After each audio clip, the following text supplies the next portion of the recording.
hope everybody had a good night's sleep, and if not, I trust you did some good deep breathing, so at least you're well relaxed to the extent that that is possible. So, yesterday, we set forth kind of a basic structure, and today I'd like to echo that structure, moving from relationship with self into relationship with other people. And as we do that, I want to take all of those broad principles from the first one and say those still apply, and what we do is we pull those forward. And then I'd like to set some other broad principles.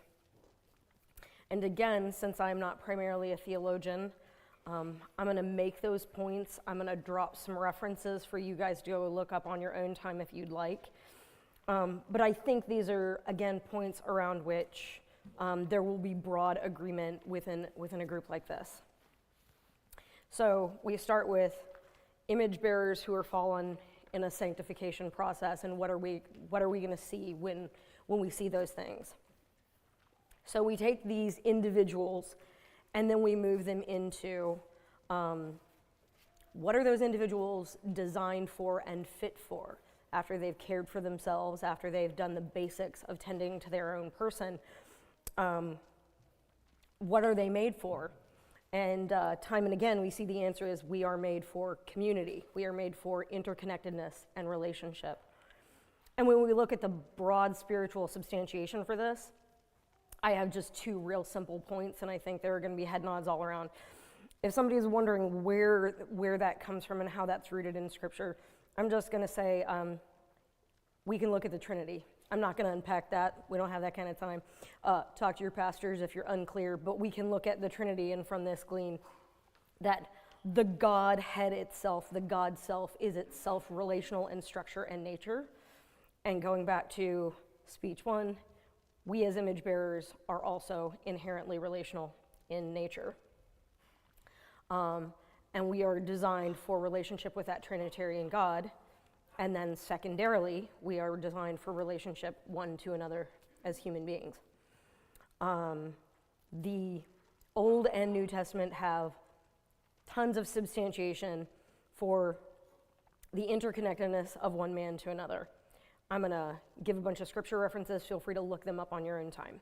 Genesis 2:18, Ecclesiastes 4:9 through 10, Proverbs 27:17, Psalm 133:1. What? Too fast. Psalm 133:1. From the New Testament, John 13, verses 34 and 35.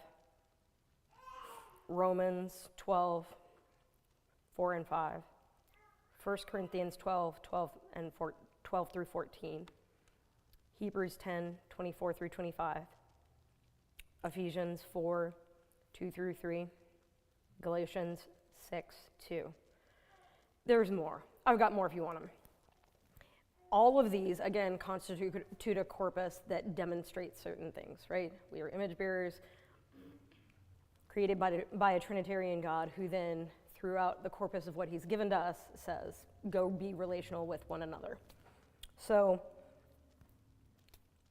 how do we look at that and understand in this mind-body connection the ways we're made for community? So, the first point is really that simple. Like, we see it in Scripture, so we are made for community. And how do we see this echoed throughout the field of counseling and psychology? How do we see this at a practical level played out? And here is what we see. When we look at people who are in community, here is what the data tells us. You have a 50% increased likelihood of survival of a health crisis if you are well communitied. I think that's interesting. Also, social participation lowers your mortality rate and it decreases your blood pressure, right? Community decreases inflammation in the body. religious involvement reduces depression and anxiety. And here's what's really, really interesting. One of the things that I think is inverted in broad mental health, and one of the reasons why I think it's super important for Christian women and men to deal with Christian therapists, is the broad insight of psychology is that spirituality is a coping skill in the service of achieving good mental health. So we do religion to achieve optimized outcomes. And when we look at optimized mental health outcomes, the gold standard of measuring good mental health in the secular community is this big word called euthymia. Anybody know what that means? It's a dorky word. It just means, are you happy? Do you feel good? So psychology will tell you that religion is a great tool in the service of making you feel better, or it can be when used properly. And I think this is one of the reasons why working with a Christian counselor is really, really important, because I would suggest that there's an inversion there. Mental health care is in the service of serving the faithful. It should lead, direct, and guide us to maybe a different benchmark of success. Now, we can talk about that, and since Christian counseling has a lot of warring factions, there's not unity there. But I would like to suggest that rather than using euthymia as a great benchmark for success in mental health, we could use something like the sanctification model. We could look at, are you living a life of integrity? Are you living a life that aligns with and points to and demonstrates increasing integration of what you espouse in your faith?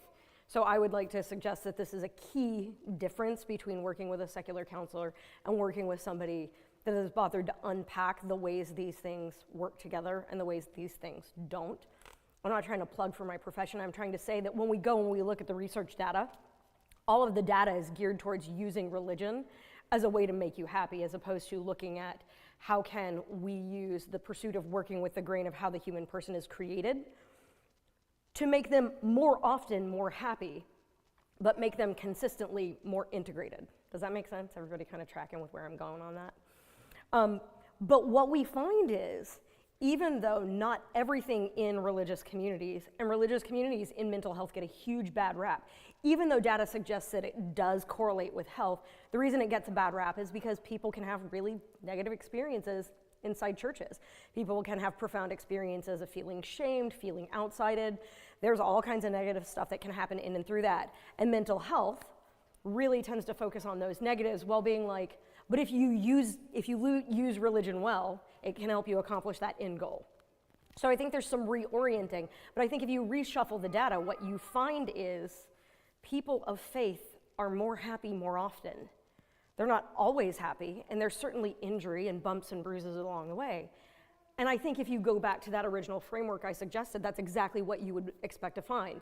You would expect to find fallen people in a messy process, rubbing up against each other, hurting each other, bruising each other, offending each other, doing bad jobs at repairing, holding grudges, all the things that you would expect to see with broken people who are striving for and cannot help themselves but image bear. It all sort of makes sense to me when we look at it through that lens as opposed to the mental health lens, which would be like, well, how can you cherry pick from religion the bits and pieces, like go for the singing and go for the food if you like that, but like that whole like, you know, whatever parts you don't like, you can edit out, because ultimately the goal is just to be happy. And I think if we look at it in a slightly different way, the evidence supports our worldview. We just have to shuffle the cards right. Does that make sense? So spiritual community involvement, it promotes resiliency, which I think is an interesting thing. It's not just that it makes you happier more often, it's that it makes you more capable of enduring adversity over time. And it's not a one-to-one thing. It's not like when I go to church, I'm more resilient that week. The continuity and the discipline of participation in religious community is highly correlated with increased resiliency over time.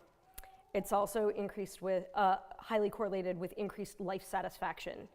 And what's interesting is psychology is going to focus primarily on the social networking, right? It's not what you believe. It's just like the act of having belief.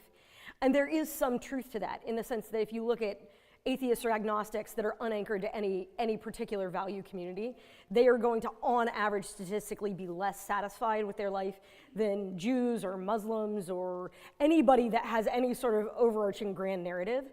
So there is a sense in which having any narrative can be better than no narrative. It gives you a way to orient how you spend your time, how you process through. So being oriented in any fashion is better than not being oriented when your benchmark is, are you happy, right? If you've got a good grand narrative, almost any grand narrative will do. And again, I think that's a great reason to look at mental health needs to be underneath the auspices of the theological community and not a standalone competitor. I think this is awesome. Religious community also supports life purpose and motivation. Motivation's an interesting thing. Do we have a good working definition to when we think about it? Like, what is motivation, right? Motivation is the ability to act in the face of adversity and desired and a stated desire not to, right? It's the ability to consistently show up even when you don't want to. This is the resiliency and motivation. And participation in religious community is huge. We also look at the studies I've got more studies than I can go. It creates social identity, it creates solidarity, physical health, longevity in life, economics. It's really interesting, being rooted in community is correlated with making more and better money and liking your job better. There's literally not a facet of your life that doesn't improve when you are in community. You're happier, you're healthier, you live longer, you're less isolated, you are more content, you are more resilient, you can motivate yourself and act even in absent a desire to act. And all of those things come in and through community, and that much more so in communities rooted in a faith or other grand narrative. Clearly, I have prior allegiances as to which one of those we should be picking. So the second insight I'd like to draw out here is community must, I'm not going to say should, it's a must, it's an imperative. It must be mostly in person, real time, and face to face. I'd like to talk about one negative of community, I'd like to give some negatives for not doing community live and in person. And then I'd like to give a positive associated with real time, like embodied community, the way we're showing up here today. No shade to those online. You gotta do what you gotta do. But in general, being present is always better than not being present. So, again, I'm happy to send out the research, but screen time is correlated with anxiety and depression. And I think this is really interesting because we tell ourselves that like the communities we forge through online networks, social networking sites, apps that allow us to swap visual media and amusing content and these kinds of things, they create this feeling that we're connected to other people in much the same way that we have that feeling of connection when we are real time, real space with one another. But the data actually bears that real time, real space has all these positives. And this other facsimile for community has all these net negatives. So what we do when we exchange one kind of community for another is what we're really doing is we're buying a counterfeit that fills the time, it distracts, and creates the impression of authentic and genuine and deep connection. But it does none of the good heavy lifting in terms of our health, of doing it real and doing it live. Social media use increases felt loneliness. We're not just anxious and sad sitting behind our TVs or our computers or our cell phones or our tablets. We're not just anxious and depressed. We feel super alone when we do this. And as if that weren't enough, the more time we spend on media of all types, in particular as women, the more we judge our own bodies harshly. Our self-image of our physical being is decreased the more time we spend on social media, online, and consuming media of all variety. I think this is interesting. when we're doing it, as we're doing it, the reported experience is that this feels fun, this feels connected, I feel like I'm engaging with people that I have history with, or people I have commonality with, or people I knew from another phase of my life, and that continuity feels really, really good. What we don't realize is as we're doing it, we are aggregating all of these net negatives. And circling back to yesterday, social media use causes sleep disturbance. The more time you spend online, the more likely you are when you lay down in bed at night to have your mind worrying about that comment that person made, or the fact that my photo of that one event looked bad, and how did I look, and was my hair bad, and my kids, and how did my kids look, and that self-reflective gaze that is so much integrated to social media, where all we're doing is we're observing self and then broadcasting, observing self and broadcasting.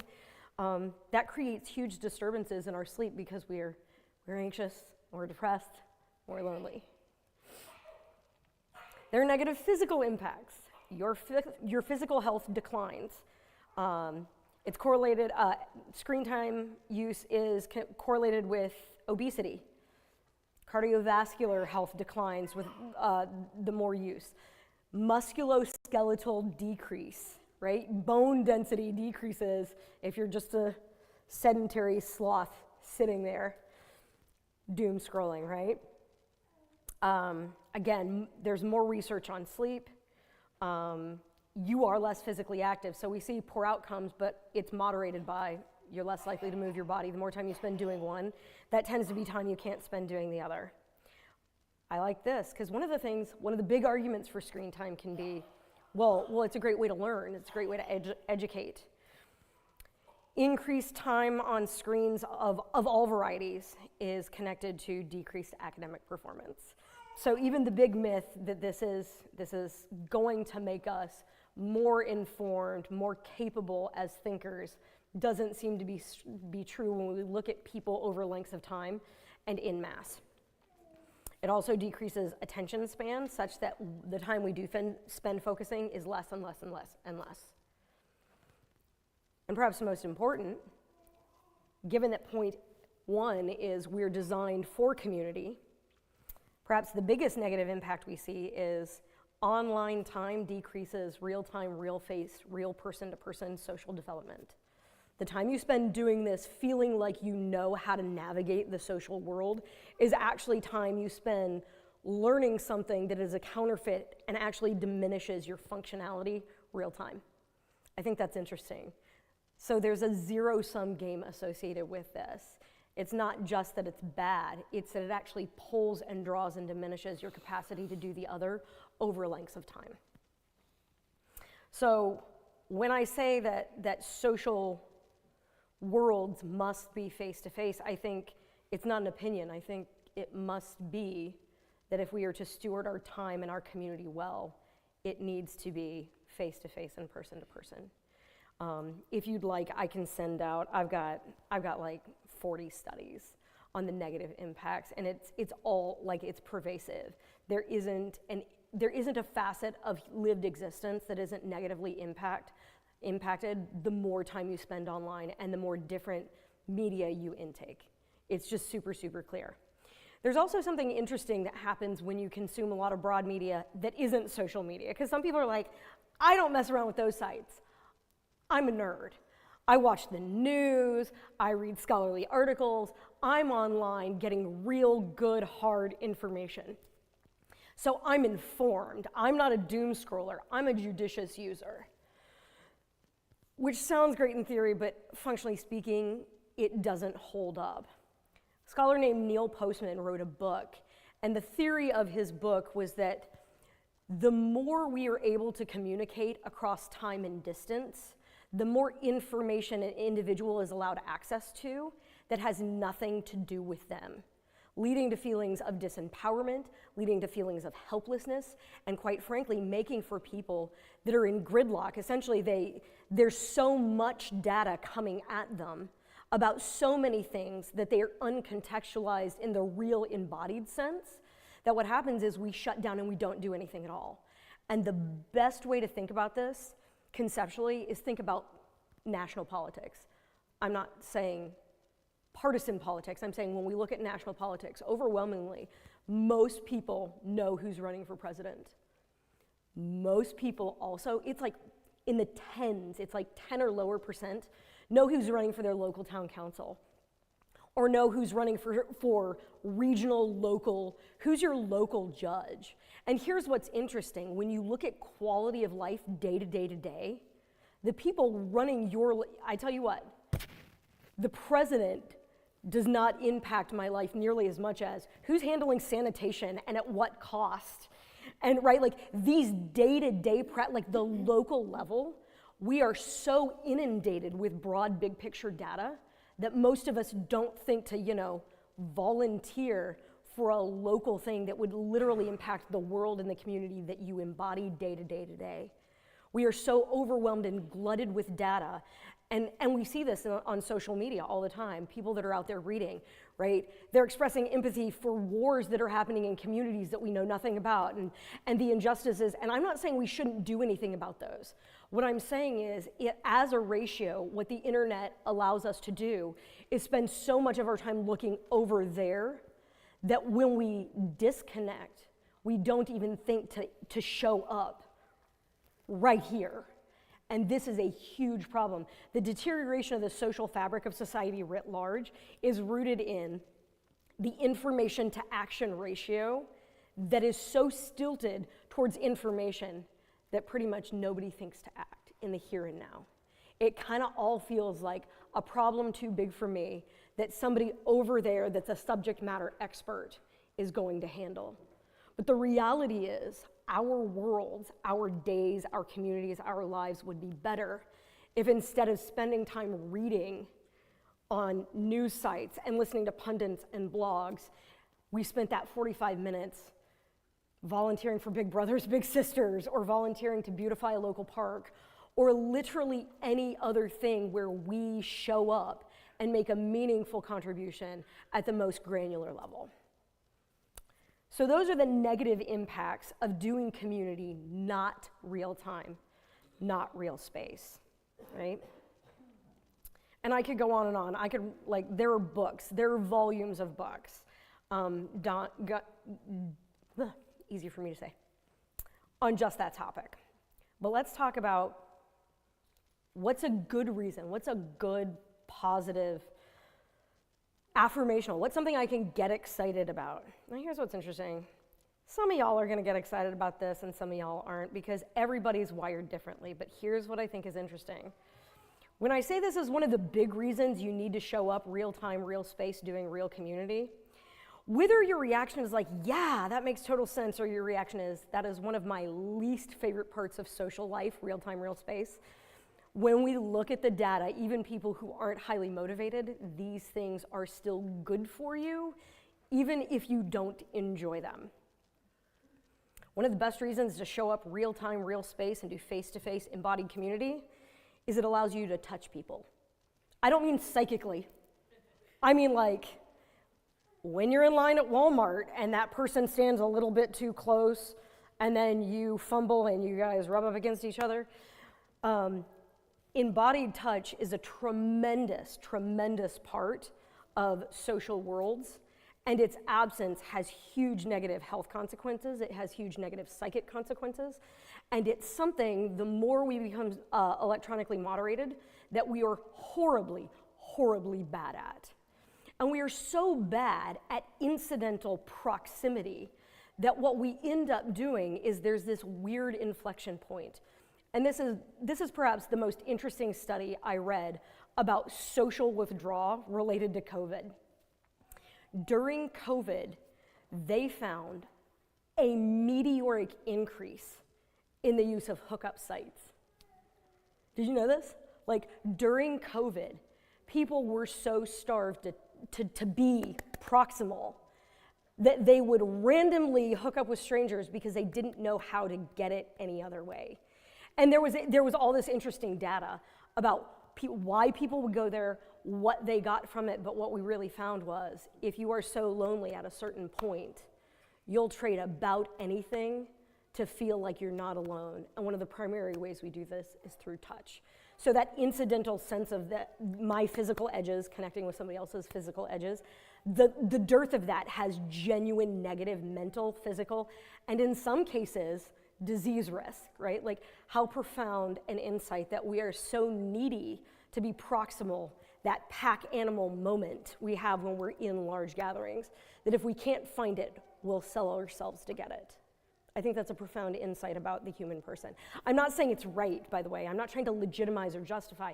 I'm trying to say it demonstrates an interesting point. The CDC actually put out a white paper on using masks while having casual hookups to reduce COVID transmission risk.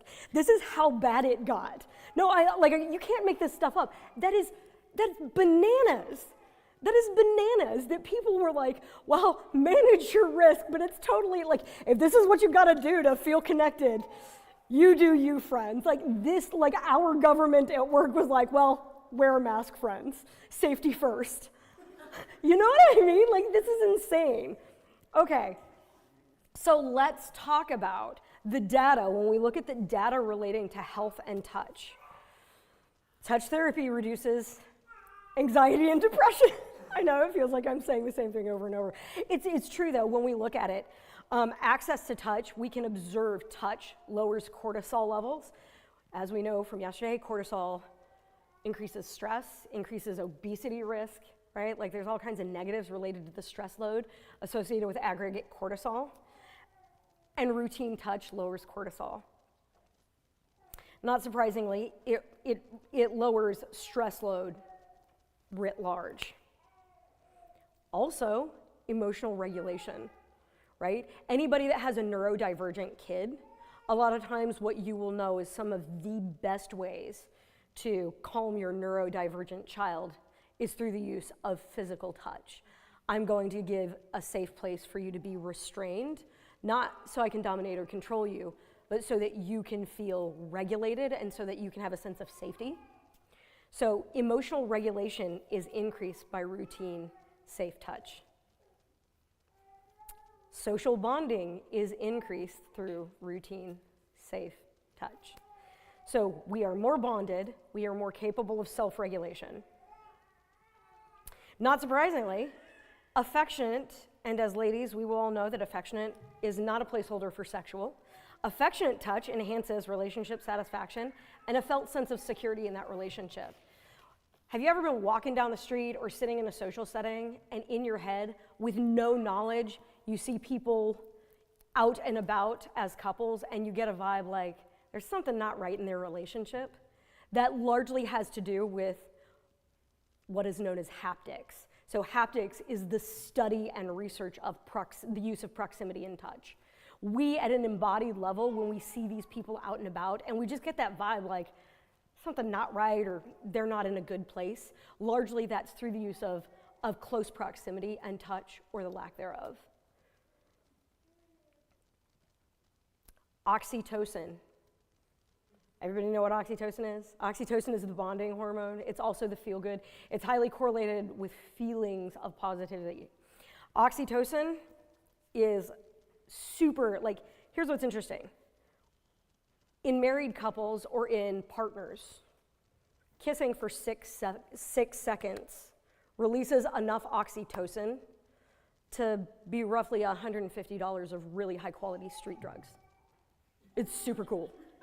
No, I mean, this is when we look at the oxytocin release if you did an opioid, and we look at 6 seconds of kissing, about the same oxytocin. I'm just gonna say, now, not everybody here is partnered or married, so what do the lonely one-offs do? And the answer to that is 20 seconds of hugging also releases the same quantity of oxytocin, right? So those people that are in disconnected lives, have fractured homes, or you're single friends, the question I would ask is, how kind are you being to those single people, right? And also the idea of what a gift you can give to them, right? You can give them a felt experience of safety. You can help them be more regulated, more stable, more happy, all through the use of judicious and safe touch. I think that's pretty powerful. Studies show that trust builds, studies show that touch increases trust across all relationships. This isn't just romantic partners. The more we touch, the more we have a felt sense that we know each other, and that willingness to rub up against demonstrates a certain degree of willingness to take risk, right? Like closing distance historically, right? When we look at communities of war, we look at fighting over scarce resources in the world writ large, safety is correlated with distance. The more away from you I am, the less you can physically harm me. So the more we're willing to pull in, the more we build trust relationally as people.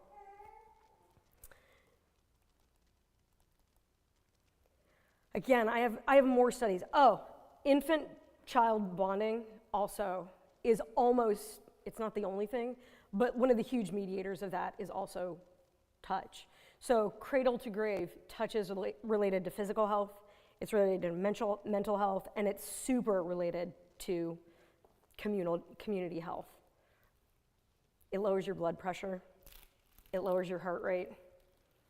Felt experience of pain goes down when we're being touched. This is why doctors come and hold hands in hospitals, and there's great data there. When a doctor comes in to see a patient, they did a study.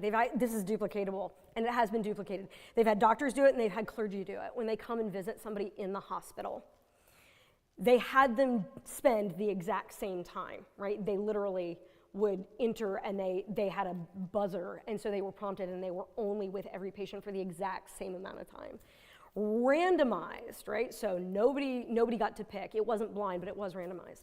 So when clergy and doctors go in, and they spend time with patients, the one variable being whether or not the doctor or clergy touched the hand of the person receiving the care. After they were gone, they asked, how long did that person spend with you? And what they found was, with that one variable, the time estimate of how much time was invested in me doubled. Doubled. That's huge, right? So this is the felt experience of pain and the sense of being looked after and cared for, hugely moderated by proximity. These are things that cannot be facsimilated or manufactured through electronic means. Social context must be in person. Your immune function is boosted so you have better immune function. Your hormones are more balanced and regulated. Stress is reduced. Your nervous system, if you're an infant, develops better. What we see is we are designed for community, but we're not just designed for any community. We're designed for small enough to be face-to-face, person, and real time. Okay, so this is what we're made for, and these are reasons why it's bad to do it some other way, and these are reasons why it's good to do it. But there's a downside. And so my last insight about community and relationship to other people is deep relationship is going to be costly and it's going to be painful. It is not fun primarily. And I think actually the expectation that social interaction is and ought be fun is one of the big lies of the social media platforms. Because what do people show when they're taking selfies? Nobody's like, here's a selfie of me after I haven't bathed for a month because I'm in depression. Nobody's taking that and posting it on Instagram, are they? What are they doing? They're showing, I'm living my best life. Here's me with my friends with the best of 85 photos I could take. The one that looks the best, where I'm the most managed, me having fun, living my best life. This expectation that relationships should primarily be fun is killing community. Because if what we expect is my relationships should be fun, then when they're not, we wonder if something's going wrong. And also, it makes it really easy for us to opt out. Because it's like, well, it's not like that's going well. It's not like it's doing what it's supposed to do. And if it's not doing what it's supposed to do, why bother? So, again, I like to bring data and science to demonstrate. So if we were looking at human behavior, how would we establish independently that it's going to be costly and that we're gonna have to work at it. We're not gonna natively be great at doing this. So I did some interesting research, and well, interesting to me, I hope it's interesting to you. It was like, how could we find manifestations of the fact that relationship is hard? And the thing I thought was the most indicative of many is use of lying. This is interesting. So I'm like, we all want to be together. We should be together. There's all this good stuff that happens when we get together. And then when we get together, you know what we do? We lie to each other. Like, the data is super clear. We lie to each other. And we do it for two primary reasons. We lie because we've decided that we want to protect the other person. We're not lying because we're bad people. We're lying because we care. We're lying because we don't want to hurt people's feelings. But actually, the data is really clear. We're lying to each other. And we're doing it in epic numbers. And now there's some good news. The good news is, the more intimate the relationship, statistically, the less we lie. It's not like we don't lie. We just do it less often. But we lie a lot, and we lie because we want to protect somebody else's feelings, or that's what we tell ourselves. And this is where I want to loop back to some of those primitives. You know how we talked about that third component, like we as believers are in the process of sanctification? I actually think this is where there's an interesting link between theology and psychology, and here's the leap I want to make. You can buy it or you can disagree. We can totally have that conversation. I actually think that we tell ourselves it's to protect the feelings of the other guy. I think what really is happening is being honest with somebody else about us forces us into an accountability relationship, in particular if you're doing most of your community in contexts that are value-based, right? So we say we're lying to preserve their feelings, but when we're the bad actor, what we're really doing is we're avoiding accountability for us. Sometimes it's inverted. Sometimes we're gonna let it slide on the other person's part, again, in the name of preserving and protecting their feelings.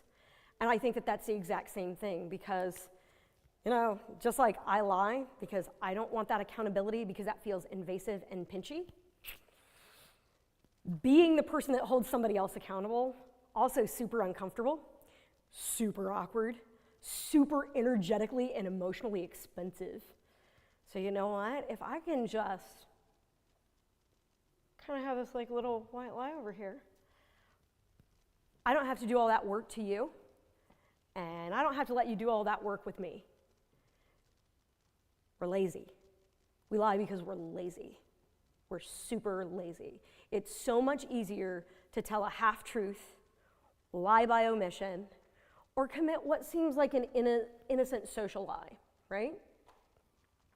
So we lie to each other, and we have all these motivations. Sometimes it's because I think I'm saving you.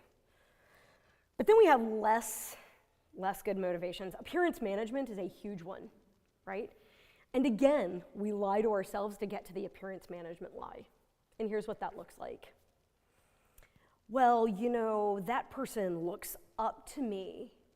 And like, if they knew about this stuff, then like, maybe I wouldn't be able to come alongside and help them. So like, concealing those downsides isn't really about managing my appearance. It's about preserving the integrity of the good thing that I'm doing as I mentor this person, right? So we tell ourselves that it's got this beautiful utility, but mostly in both directions.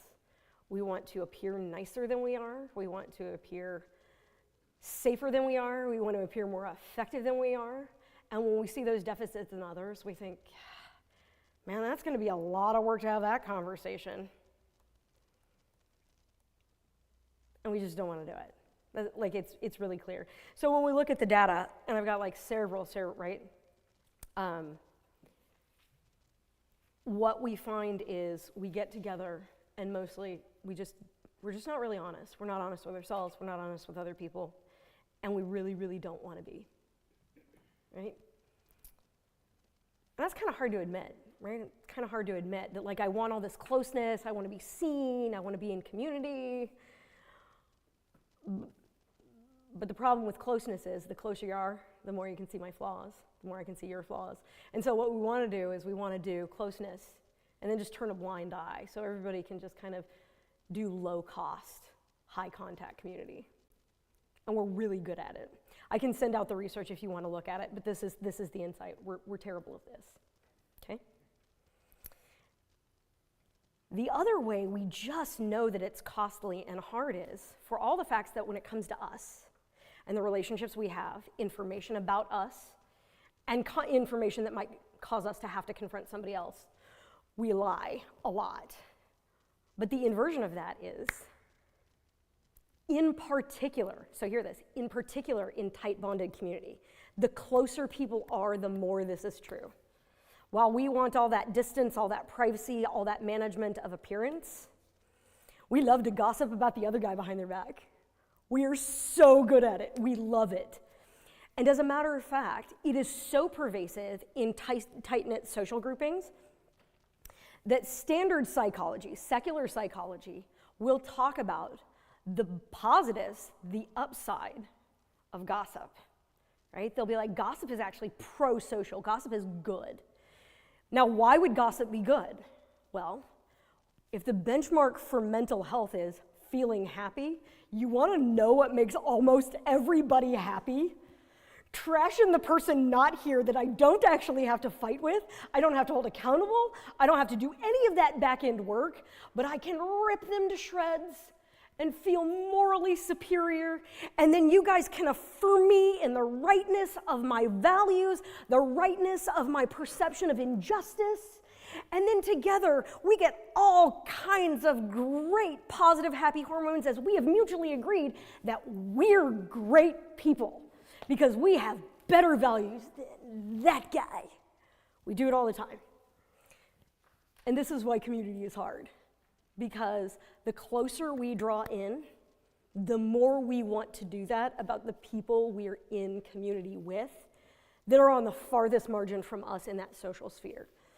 It feels good. It feels good to talk about how that guy's messing it up to my friend over here, and then be like, oh, yeah, so like, I'm just concerned. I'm not trying to trash on them. The bless their heart, right? I'm not evil. I'm not mean. I'm not spiteful. I'm concerned. I care. I'm only doing it because I'm so empathetic. And also because, standing outside, I can be objective. I can be neutral, right? So this is what we do. We know community is hard because when we get together to do it, we lie to each other, and then we feel good when we tear each other down in a way that doesn't force us to fight, and it doesn't force us to do the hard, slow, tedious work of accountability. Because accountability is relentlessly difficult. It's exhausting, it's unfun, it's excruciating, and it's uncomfortable for both people. I don't want to show up and be like, let's talk about these things you do that are they're just not great, friend.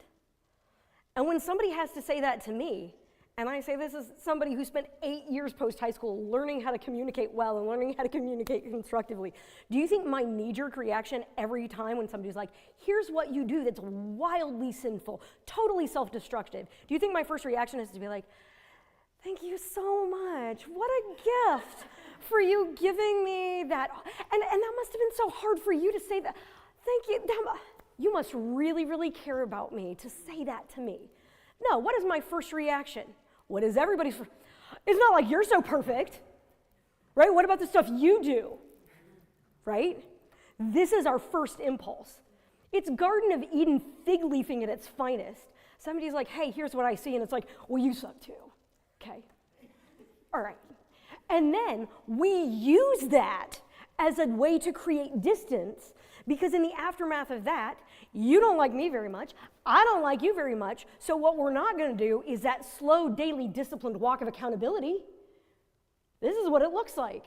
So we know community is hard because we know all of the ways that we're garbage at it, and we're consistently garbage at it.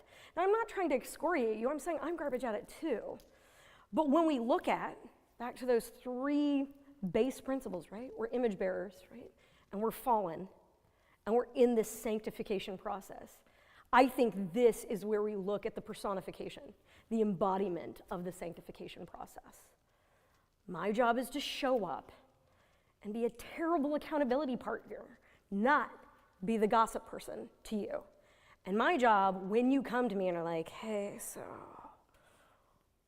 let me just talk about the stuff you're doing that's really hurtful, the ways you treated me that weren't okay, right? When you come to me, you're gonna do it badly, and I'm gonna respond badly, right? But if we know that, because we've looked at those big primitives, these broad assertions about who we are and what we're working against, we should be expecting this. We should know going in, I'm not gonna do it well, and neither are you. And if we both know that, we can choose to be a little bit gracious. When somebody confronts us, we can be like, all right, I'm gonna wait 2 days to respond so I don't say something horrible to your face. Or we can be honest. My first reaction is to want to push back hard and point the finger back at you. Give me a minute to regroup, right? Acknowledge that your first knee-jerk reaction is going to be terrible. And it's not like that's gonna get a whole lot easier as time goes on, right? Sanctification is this work in progress, but the human condition and indwelling sin is real, right? So you might get better at these things. They might be persistent, lifelong struggles. We should do it anyway. We should do community anyway. We should get together, and we should be lousy at giving feedback and accountability, and try anyway. And we should show up and be lousy at receiving critique and criticism, and we should do it anyway. Because the cost of not doing it is all those negative outcomes we see. It's kind of like when we looked at systems of government, right? It was like a republic with democratic process is the worst government. It's just the best we can find. And so it's like doing sloppy, messy community isn't gonna feel great, and you're not gonna do it great. It's just better than doing anything else. So you should do that, because when we look at the data, when we look at the human person, the way they're constructed and what leads to flourishing, doing that better is so much more life-giving than owning your Facebook and Instagram feeds. Because those are formats where you can show up and day in, day out, you can be a winner. You can own that game and you can feel good as you're doing it. But because it's counterfeit, it just happens to destroy all the other stuff, your mental health, your emotional health, your physical health, your sense of community, your sense of safety. All those things get deteriorated, but you know why we keep going back there? Because we love that cheap, easy win. We like the cheap, easy win that doesn't make me accountable, and I don't have to hold you accountable. And this allows us to feel like we're good people, and we're kind of doing okay. And I think we like that. And I think the insight I have to bring to bear is when we look at the information, you should be expecting it to be hard. You should be expecting to not like it. You should be expecting for it to be emotionally and energetically costly, rather than expecting the opposite, being disappointed when it's heavy, and then retreating and hiding out in other venues that give you that quick fix. And with that, I'll take some questions.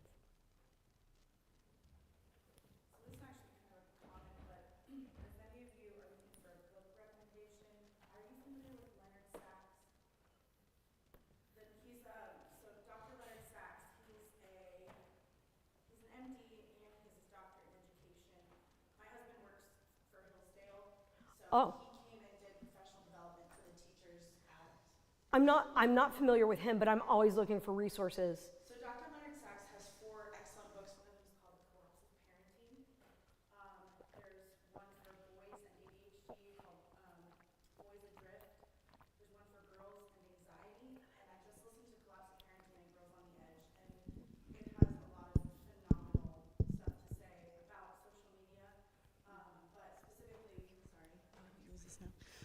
specifically with what you were talking about when you tailor social media. So those books actually spurred me on to buy an alarm clock and bed my phone downstairs. I'm not doing that yet because of the middle of the night feeding, but I'm working out toward that.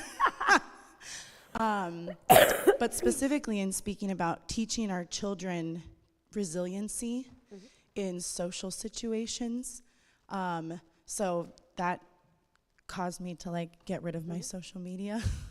And it's been really amazing for my anxiety, but also in thinking about my children, because I think like the average age, he said, is like phones at 8 years old or something is like the new average. So just being able to tell my children like we don't do social media was a big push. But specifically in thinking about anxiety and social media and just teaching our children resiliency and the fact that, like you said, relationships are not there to be fun.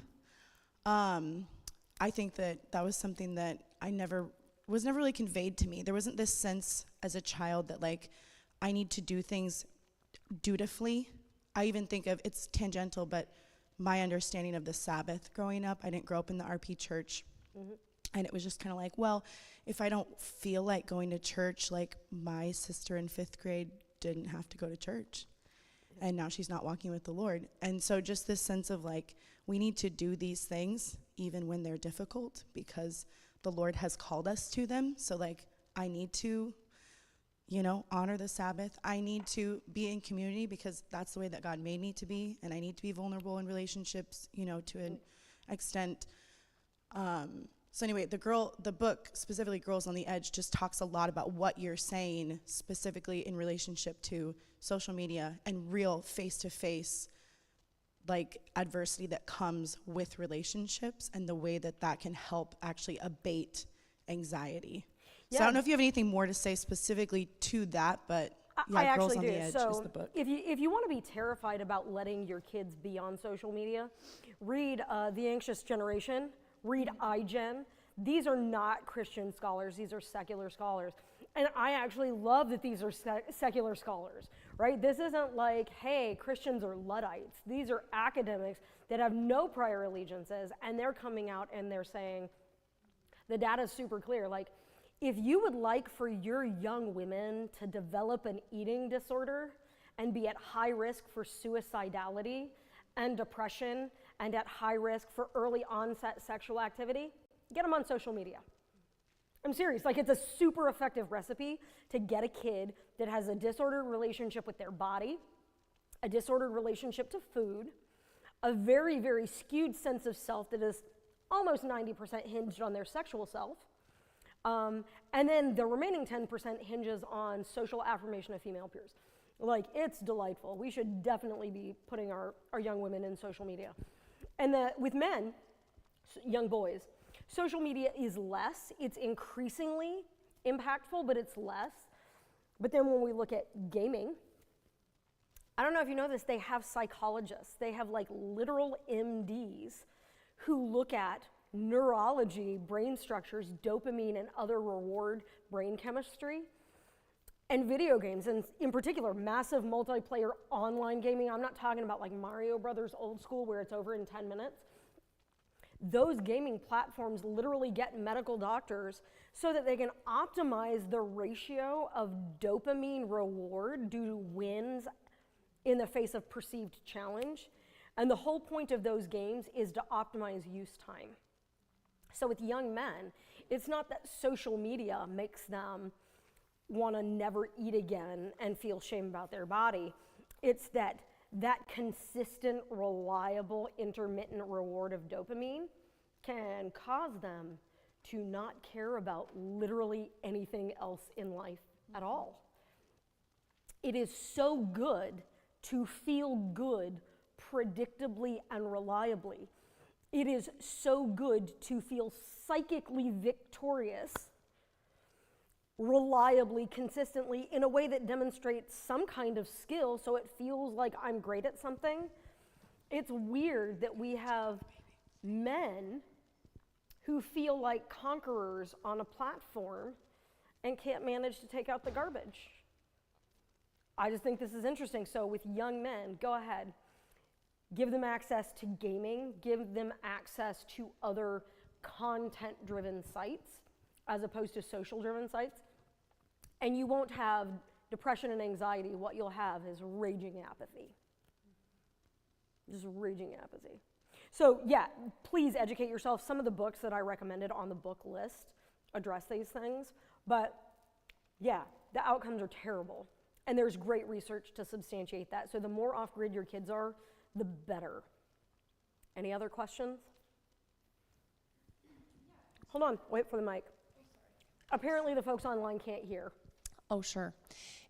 I was wondering, do you have suggestions for what good accountability can look like, right? Because we're not just like coming up to anyone at church being like, hey, I mean, maybe that's your suggestion. I don't know. But do you have suggestions for what that could look like? So can I ask a follow-up to get some clarity? Are you saying, how do I get in a position to ask for accountability? I'm just thinking in terms of, for instance, I know people who are lonely, struggling to connect socially, right? And I hear that they're doing a lot of these, I do these things too, right? We just struggle to do the right things, right? Sure. And so then sometimes our answer is like, well, just go to this group or just go to church or whatever. And people do that, and they go, and they're there, and they don't connect with people. They go home, and they're like, well, that didn't work. So I'm wondering if you just have suggestions for how, maybe this is just a really big question, but, how we can encourage people, like, well, go to your church, and here's how you can build relationships that actually have accountability that will help you.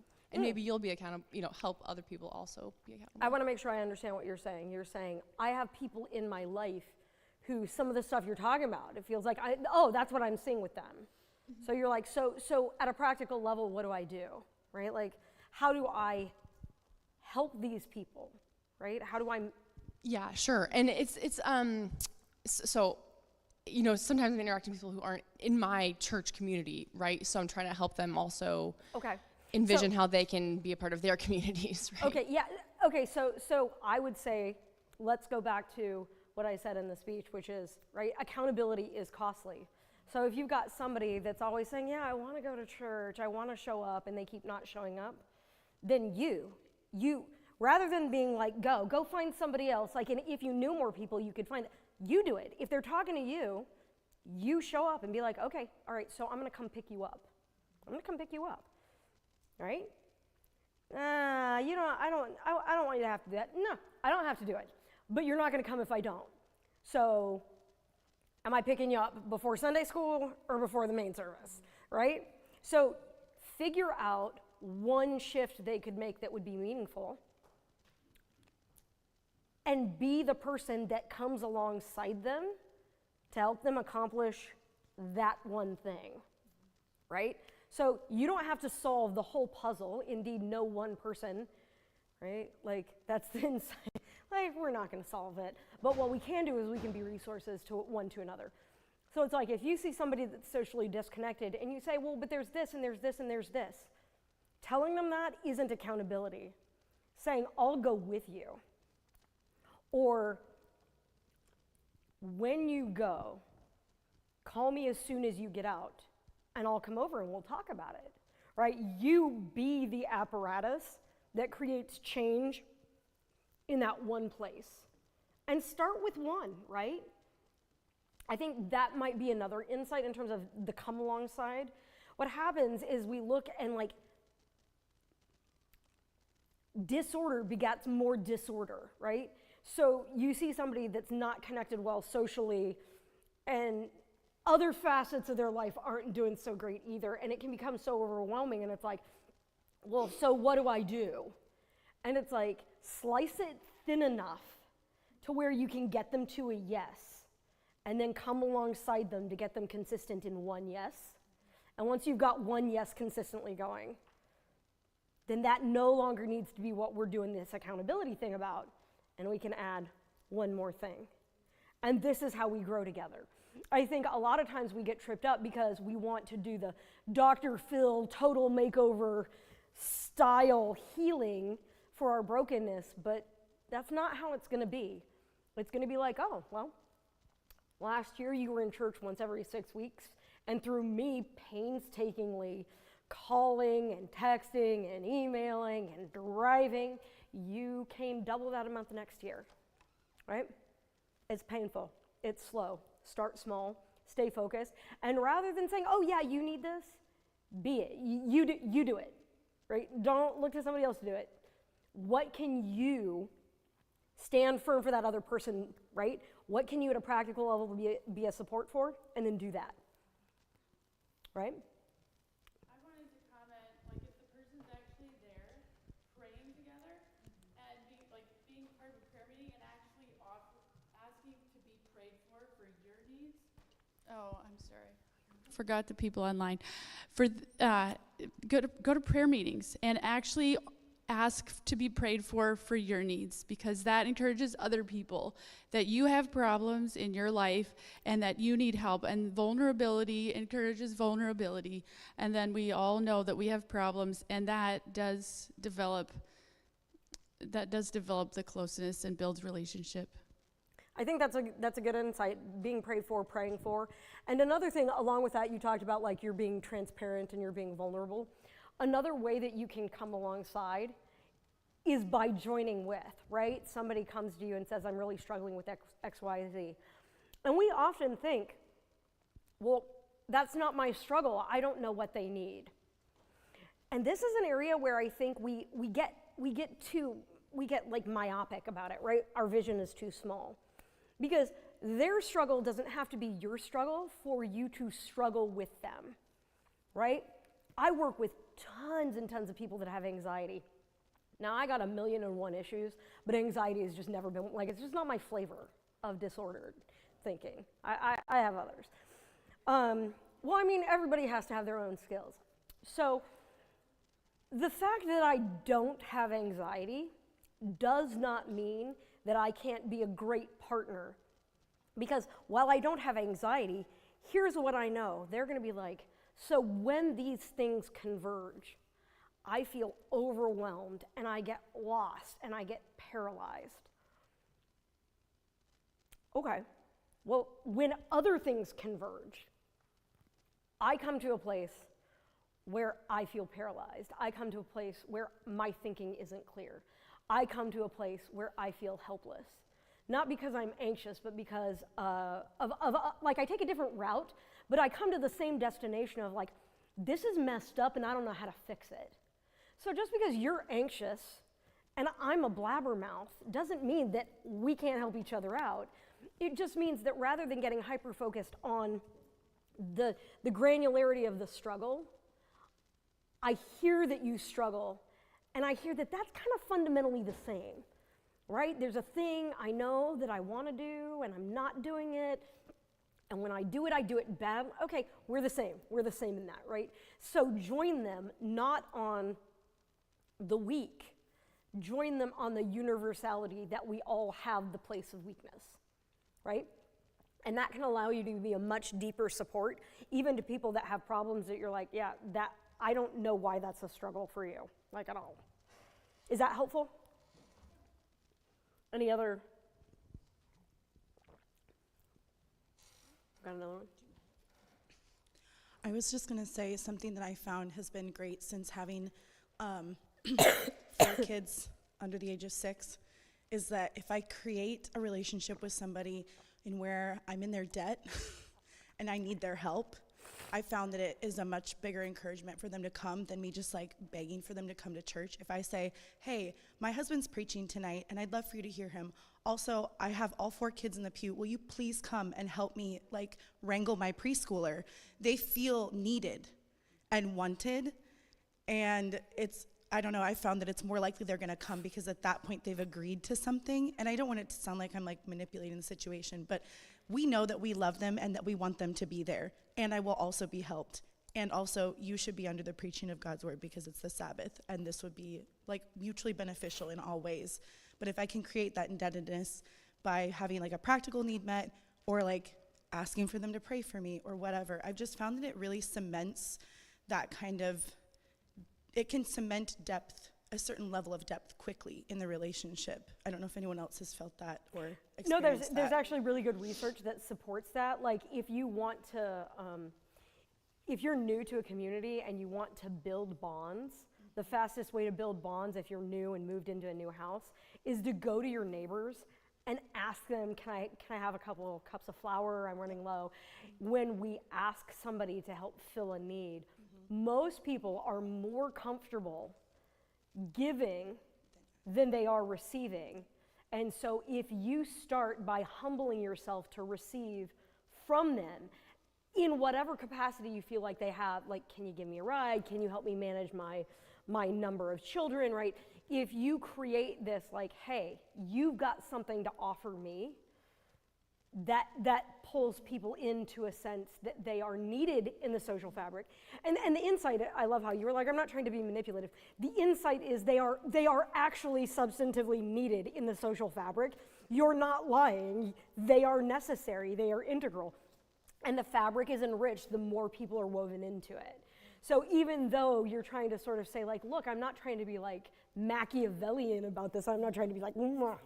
But what you're saying is broadly speaking true. The best thing you can do for me is show up, right? And if you're humble enough to ask like, hey, can you show up for me because I have needs? Then this creates a great opportunity where you get to pull them in yet again by being like, thanks so much for doing that. Let me pay you back. And now we're in this reciprocal weaving of sorts. So it's a great way. But I also think, like, let's be honest, I think that requires a certain humility. Anybody here love being like, I have needs? Because I know I hate that. I'm like, oh, no, I got this.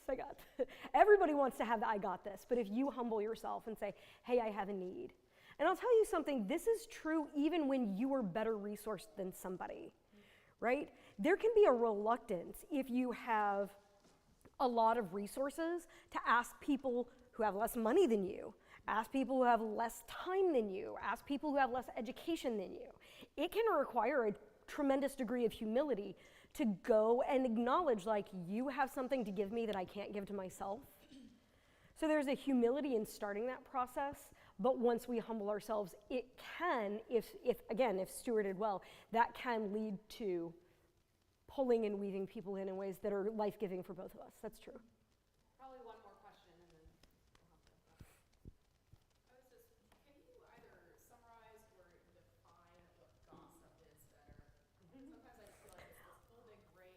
Okay.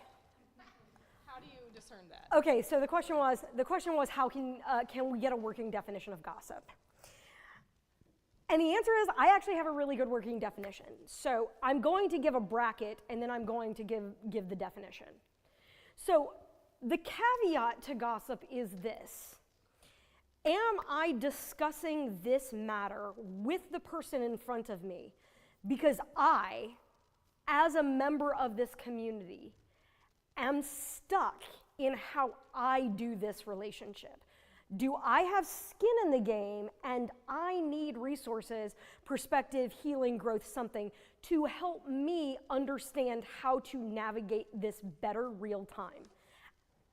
Put simply, am I seeking godly counsel? Am I seeking wise counsel to help me navigate something more effectively?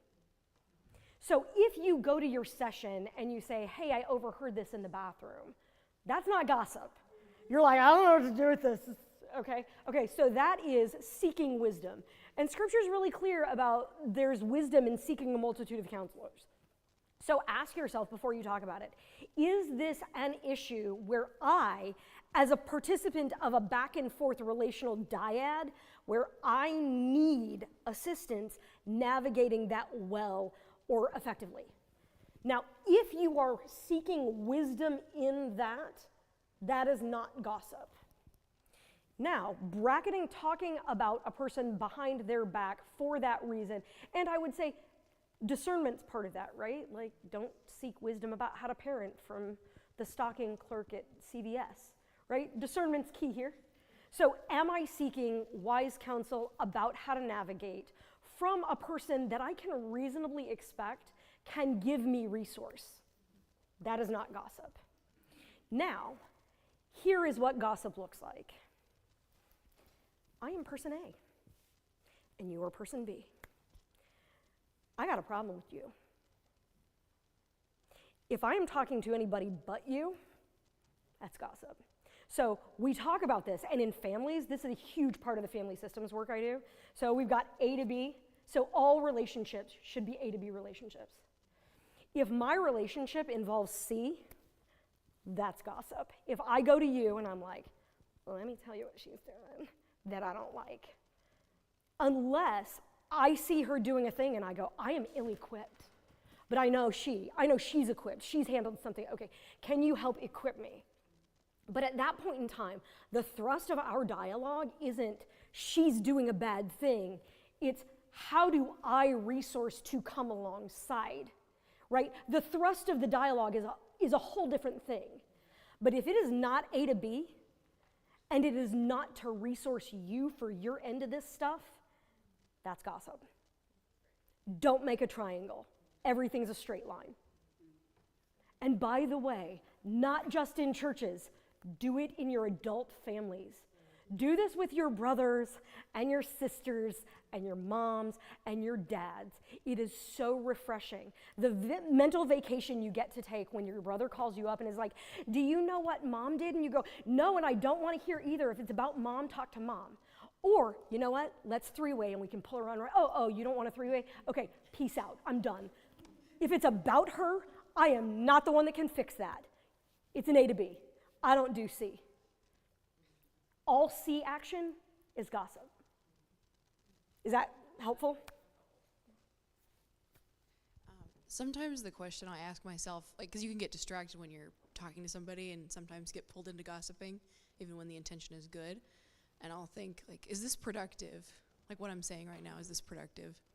I think that's a helpful, just a question to ask, like in the midst of a conversation. I had a school marm who would, when she would hear kids, right, she was this big imposing woman, and she would say, is it true?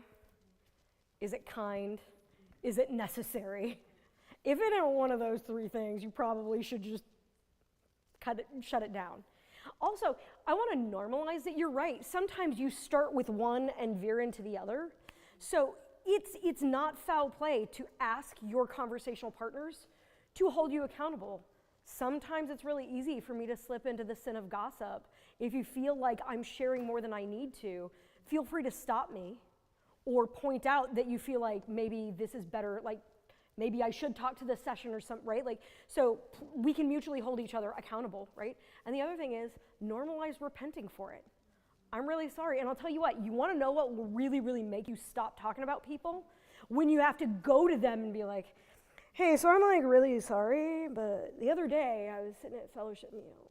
And like it started out like kind of, I mean, we were, we were really concerned about it, but then I just started talking smack, right? Going and repenting, really humbling. And if you force yourself to do that, you'll find that you're pretty motivated to do less of that. And also, when people say that to you, you realize, yeah, it doesn't feel good when people do that to me. So I would like to normalize repentance for gossip and accountability for gossip, right? If I'm gonna air dirty laundry, it should be mine. All right, more questions, put them on the question 3x5 cards. Thanks, guys. Thank you, Creation. Right now is just supposed to be an individual reflection time, so if you haven't done your devotions yet today, or if you want to do some of the things we talked about yesterday, some breathing, go for a walk, get some movement in, because we're going to sit a lot today. Great time to do it. We'll let you know where the breakout sessions will be throughout the day, so the other small one is during brunch.